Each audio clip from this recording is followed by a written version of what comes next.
Now let's look at the technological application of probiotics in different food products. As you may be aware that probiotic products are very famous in the world globally these days because their benefits are very much known. They are heavily marketed, so consumers are very much aware that probiotics are healthy, they are good. There are a lot of claims regarding their benefits, so that makes them very much acceptable worldwide. And for that reason, there are a large number of products available globally that claim different benefits of these probiotic bacteria.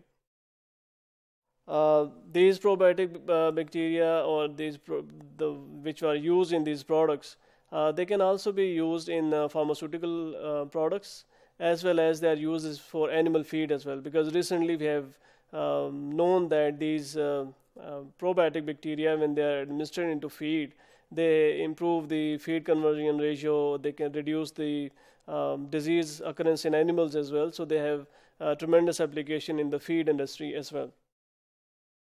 But traditionally, dairy products have been very routinely been used and studied for making these probiotic products, because milk is very much famous, or milk-based products have been used since 1890. It has been a long history of using dairy-based probiotics. So we know a lot about dairy-based probiotics. They are very much famous, very much acceptable.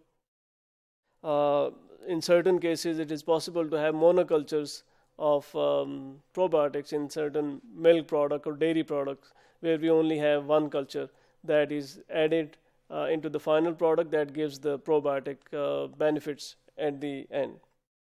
Similarly, we might have a different situation in which, rather than monoculture, we might have more than one culture, or support culture is also added in certain conditions. For example, we can add certain support culture, the culture that would be actually reducing the pH, make the environment more acidic, and that acidic environment, the actual probiotic bacteria can grow well.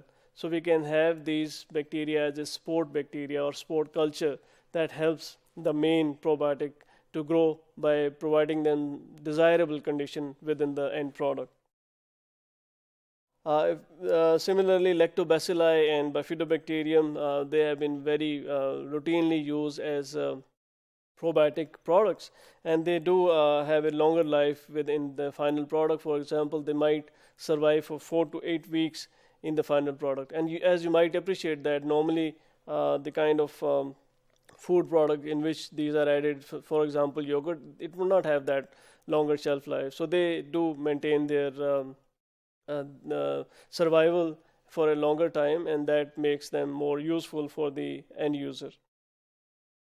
If we talk about the survival and growth of these probiotics, there are different factors that would be influencing the growth of these probiotic culture or survival of these probiotics within the end product.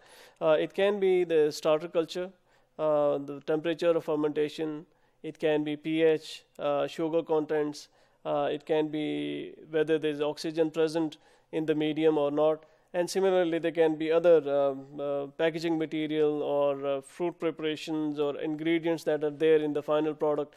They might affect the way the probiotics grow and the way probiotics survive. So we have to look at all these conditions in the final product in which the probiotic have been added, and that would decide the growth and survival of these probiotic bacteria in the final product, and whether they are available for the final consumer when it is consumed or not. So if we talk about dairy products, there could be a lot of other products which are not fermented. For example, ice and certain drinks, acidified drinks, they do not go a stringent, say, fermentation process. They only would be added up with these probiotics, and they are sold as probiotic end products or probiotic dairy products. So if we talk about applicability of these probiotics in the final product, because when we have to produce these probiotics as a product that has to be sold in the market, there are a lot of challenges, and we need to look at how we can actually apply these probiotics in certain food products, and we have to look at the condition in which these food products actually favor, or otherwise they discourage the growth of these probiotics within those food products. So it could be water activity, it could be processing and storage temperatures. They might hamper or they might help the growth of these probiotic culture. It could be shelf life, oxygen, pH, as we earlier discussed. It could be different chemicals present, ingredients, salt, sugars that is present in the final product. So that makes it challenging in many ways, because maybe we have come up with a very good strain in the lab condition, but when we take that into a final food product, there might be a lot of factors that do not help these probiotics to grow or survive well in that condition. So these are the challenges for a producer, so they have to look at all these conditions. There can be other products other than dairy. For example, probiotics have been used as meat, where they can protect or increase the shelf life of meat. They not only give nutritional benefit, but they also improve the shelf life of the meat as well. They have been freeze-dried as well. They can be used as a freeze-dried powder in case of infant formulas or infant nutrition powders. They are very routinely used as a source of probiotic bacteria. So we have to again look at the kind of food. For example, in many dried food, it's not possible to use probiotics as such, because they would not be carried forward, and it is also possible there's so many wet food in which we cannot use these freeze-dried powders as well. So it would definitely depend upon the end product that we are using for these probiotics, in which we are adding these probiotics. Similarly, there are other products, as I earlier said, these probiotics are available as a pharmaceutical product. They are available as over-the-counter product. They are available as supplements as well. So they are, again, they can be in different forms. They can be tablets, they can be powders, they can be capsules. So they are available in all different forms.